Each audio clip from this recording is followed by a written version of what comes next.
comes up and catches you in the forehead, it's curtains. What's up, guys? Today we're going to be making a froe because someone freaking sniped me on an eBay auction. Anyways, it's not that hard. You don't have to have anything crazy expensive. I think the cost is going to be around $13, maybe $15 max. Let's take a second to talk about why you actually want a froe. You might have really nice bandsaws. You might be really good with a rip saw. It doesn't really matter. But if you don't have a froe, you're going to get weaker pieces. Here's what I mean by that. This was a nice square rectangular stock of oak. And if I had just taken this to a table saw and referenced off of this edge, I would have cut myself my piece that I need just like that. What you don't realize, well, it's kind of obvious in oak, but maybe other woods not as easy, is that there's inherent weaknesses all throughout the grain, running along the grain. That's where the wood wants to break apart. And for something like bench dogs, I want it as straight as possible. So because I have a froe, I was able to just stand this piece up, hit it, and bust off these corner pieces. And now the true strong oak is showing this nice vertical grain running the whole length. So from here, I can go ahead and plane myself my straight edges. But sometimes it's hidden, sometimes it's deceptive, and the froe will let you know. So I just roughed this one up with the plane, and you can really see what I'm talking about when I say straight grained oak. This is gonna be as strong as it gets, and it's really worth the time. If you're making chisel handles, you're turning anything, riving lumber with a froe yields really beautiful, durable stock. So give it a try, get out of your comfort zone. Everything here I got from Lowe's. This is a piece of black pipe, 1.25 inches. I've got a couple lag bolts because I have enough steel here to make a few froes. So I'm gonna make them in different sizes. We're only gonna focus on one for the video. And then I've got, some washers, and you'll see how this all plays out. But first thing we're gonna do is go ahead and mark about 12 inches. That's a pretty large froe. And I'm gonna go ahead and make the big one first, because I'm gonna make a really cool little guy. So to make a froe, you don't need any high-end steels. They used to be made out of wrought iron, and that was good enough. That's because this is a wedge type of tool. It's not a sharpened tool. I'm just using 3/8 by 2-inch flat stock mild steel that I got from Lowe's. I'm going to file all of the mating surfaces because it's time to weld. Now don't click away. I know not everyone has a welder, but if you're doing woodworking, I bet you know somebody with a welder. Maybe an uncle or a neighbor, someone named Jim, maybe Bob. So basically we got the world's most professional table for welding. I've just shimmed this piece up so that it's centered on that round stuff. We're just going to drop a little tack in the center, and then we're going to work our way pushing the argon. And we're going to do little circles that climb from the blade up into the handle and then back down and connect them. And this thing is not this isn't a beauty contest. This is a very rough tool. And that's a good thing because I'm not the best welder. But every time I pull out a welder, I think of the first time I met this guy at work. He said, yeah, I could weld a fart to a tornado, which I love because it's freaking impossible. All right. Now with your piece cooled down, I'm taking my marking gauge and I'm not, jabbing it in there. I just lightly am setting it to half of the length, so 3 inches, and I've made my line. And then it's really easy to see. I'm not really pressing in so much as just leaving a little scratch. And then I'm going to hold it like this, and have my thumb so that when I set the blade in, it's on my line. And I'm going to let the saw dig in. So your thumb is still safe because the teeth have set, which if I was pressing my thumb right along the edge of this and I pushed, it would cut my thumb. But, your thumb has a little curve, so the set is kind of underneath your thumb. And a quick tip, you paid for the whole saw, right? Use the whole blade. Don't just get in there.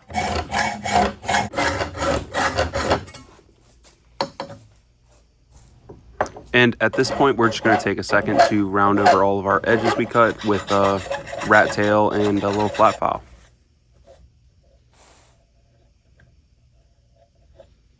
And now this is optional, but I don't want a hard 90 on the end of my blade. So I'm going to mark a gentle curve and then cut a 45 with the hacksaw.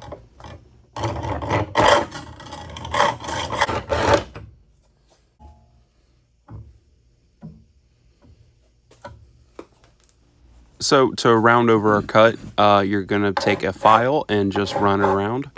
Definitely don't take it to an angle grinder or a belt sander because that would be lazy, and I didn't do that. Anyways, it's starting to look really good. We're starting to get an idea of what we're making, so I'm pretty excited. So, I'm just lightly marking a 1/2 inch. So, like I said, we've got 3/8 stock, so the center is 3/16. We're going to mark that, and then we're going to mark a 1/2 inch up with our marking gauge. And what that's going to give us is a 30-degree angle for our wedge. And I'm just taking an angle grinder and a flap disc. And, you know, I should have been using a grinding wheel, which I eventually switched to. But you can eventually see the proper taper to it right here. Doesn't have to be sharp. Not sharp. But now I need a couple of things. I need a handle for this, and I need a froe club. Froe club is what you use to hit froe, right? And they can be pretty rough. But so to get started on the handle, I'm actually going to use this froe in this piece of Osage. Hindsight, this is extremely optimistic and stupid. I had no chance of splitting this Osage holding that froe without a handle. Don't do this. I would honestly recommend you make the froe club first, because you'll see in the next couple seconds that I had no chance of splitting this Osage even with the froe maybe. So I'm using a splitting wedge and my maul from Harbor Freight. I had tried to concoct a little handle for the froe out of just a scrap of walnut or oak, and just none of that worked. So guys, really, you probably want to get your tool working before you start trying to use it to make itself. I don't know, just a little tip from Uncle Moose. Hi, baby. Splitting stuff. That's okay. What are you doing, sweetheart? Well, my sweet girlfriend came down to check on me, make sure I hadn't cut a foot off, and then she said she wanted to learn how to use a hatchet, which is perfect timing. When you're using a little hatchet like this, you're trying to make a straight line. You can make sure that you never put your fingers over the top of the wood. You know, keep them on the side you're not chopping, and then never raise your hatchet above the height of your other hand. That way you can't come down into it. And if you're going to try to make a long cut, you can break up along the edges and then chop down to it. And you'll see that in a second. I don't think I want to try. Sorry. What? It looks scary. If I want this to be like a straight line, right? What? Yeah? If I want this to be a straight line, I might want to start my cuts up here, but I'm going to chop underneath, weaken it some, and then come in. Now that it's down roughly to size, I can bring out my workmate and take a draw knife and get it even more roughly to size, or less. I don't know.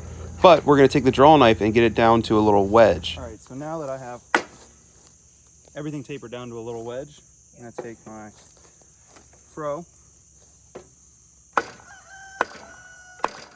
and drive it on. There we go. And that's going to give me a defining of the shoulder that I can follow the rest of the way up. All right, so we are back inside at the workbench. I was trying to do it outside. I got really bitten up by bugs and the sun went away on me. So what I've got here is I had my rough blank, and we've got our lines where it touches.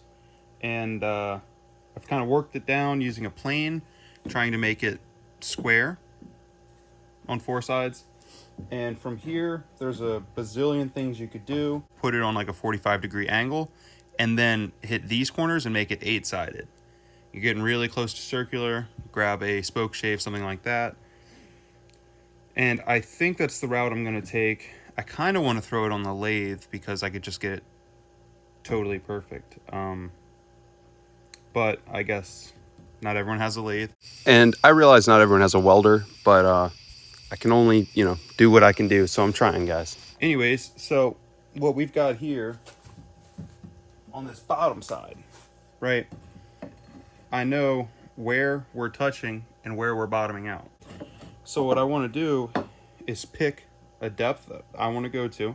So say I want to go to here. We can take this down further if we want to. Cross cut a shoulder for ourselves. So when we press him down on here, right, he's going to leave us that ring. Now we've just cross cut ourselves a little shoulder so we can take a chisel and everywhere that it touches the line, carry that mark straight down. I wish I had done this better. It's not going to really matter because we're going to be putting a lag screw through there. But I mean, good luck getting him apart right now. So I wasn't happy with how much loose space there was down below. So I elected to carry that shoulder even higher so that I could cut off some of the bottom where it wasn't filling the space as well. And this doesn't have to be that pretty. It's going to be inside of the head, but you don't want to take too much because it's really easy to just pop the head off again and give it another go around. So here's where I'm at. I've got it fitted. It is very snug. I'm doing the old hold it from up here and hit it with a block of wood, and that drives it on there. So I am nice and flushed up to my shoulder. He's on there very tightly, but I'm not totally flat to my shoulder, whether that's because this is at an angle or what. I've taken and looked down it, and it's straight in all the directions that I want it to be straight. So I'm comfortable with that. Since my cut is not necessarily square to this face, I'm going to take this and use it as a little shim and get a straight reference line. And now, since I'm referencing off of the froe head, my line is going to be perfect for me to just jab a chisel in. All right, and just like that, we've got a consistent gap all around the top of the froe handle. Honestly, right here, you've got a decent froe handle. It'll come off if you hit it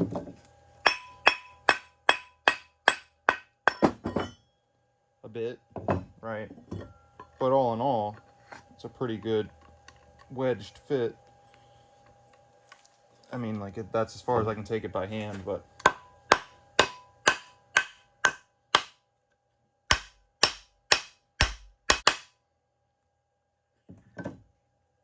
so, yeah.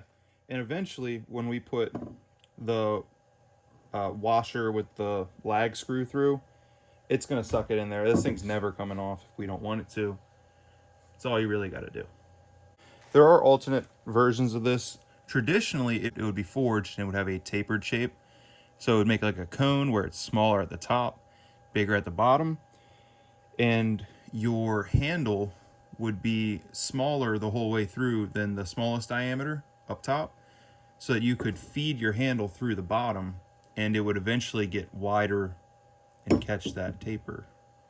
Right, and so that's cool because you can break it apart pretty easily, and then it stores flat instead of in a big L. So if you were putting it in your toolbox or something, you could store it as a little flat piece. This is what Langsner said, when he designed with Lee Nielsen. They came up with one with the lag bolt and washer. So that's good enough for me. If it's good enough for him, I'm going to make like half a chair in my life probably. Cut a little bit off of this so it's not hanging out the bottom. And then from there we can drill the bottom, and it would be even more usable. But we could also shape this up a lot more using like spoke shaves. You could, now that it's a square, you could take it down and hit these corners and make it an octagon, and you've got your shoulder lines to stay away from.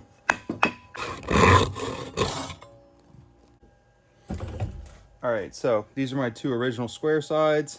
I've hit these at a 45, and now this side's pretty high. There.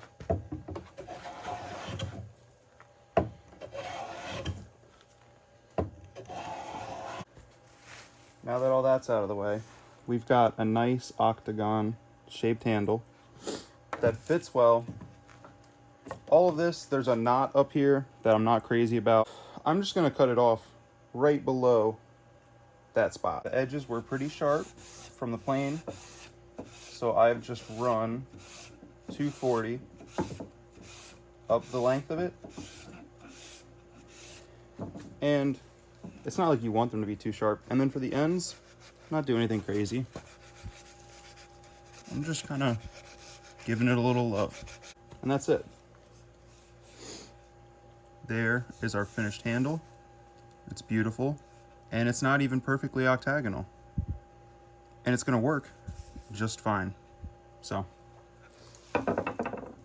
now it's time to put a little finish on here and tap them on. And as with most of my handles I make, I'm going to just be using tried and true varnish oil, which is polymerized linseed oil and some pine resin.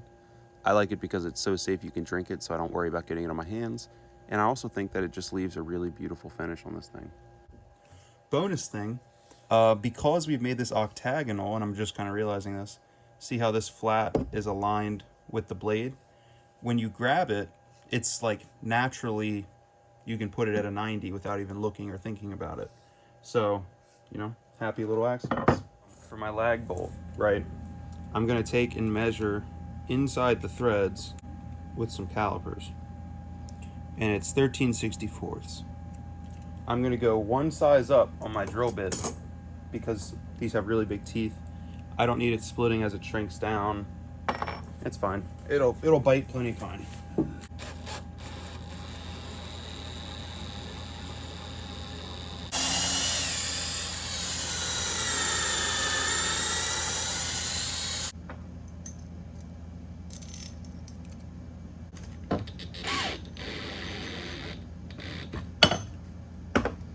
All right, and just like that, he's on there really well. And I think it's time we go test it.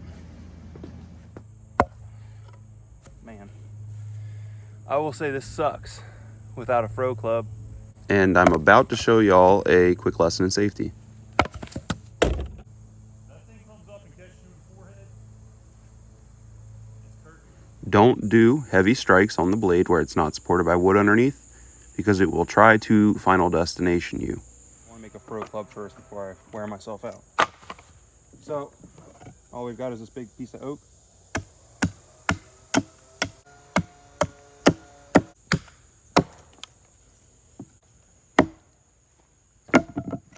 All right, I think this is pretty good. Much better than what we had. So, And now here's where more of the beauty of the froe comes in. It would be really hard to split this piece of wood in a controlled fashion with just the hatchet or splitting wedge. But with the froe, we can set it on there and get it lined up how we want it and just hammer her home. And this is like an unbelievable part where this is a piece of firewood that I got in a load, and it's tiger maple. It's flamed maple. And I can't believe someone was just gonna burn this. I've got probably 20 or 30 of these little quarters that I'm gonna split up and make handles out of. And here's another place that the froe shines. Instead of having to resaw this little thin board, I can take a couple seconds with the froe and get 2 really straight thin pieces. These are gonna be used for wooden springs for bench dogs. All right, guys, that's gonna wrap up this video. These things take a really long time for me to make. So if you think you learned something, I would really appreciate if you would click that subscribe button, take a second, hit like. If you have any questions, leave a comment. I answer all comments. And I do more stuff than this, but if you have made it this far, I know that you'd love the other stuff I do. So I appreciate it. My girlfriend appreciates it. My pets appreciate it. Have fun. Go out in nature. Make something beautiful.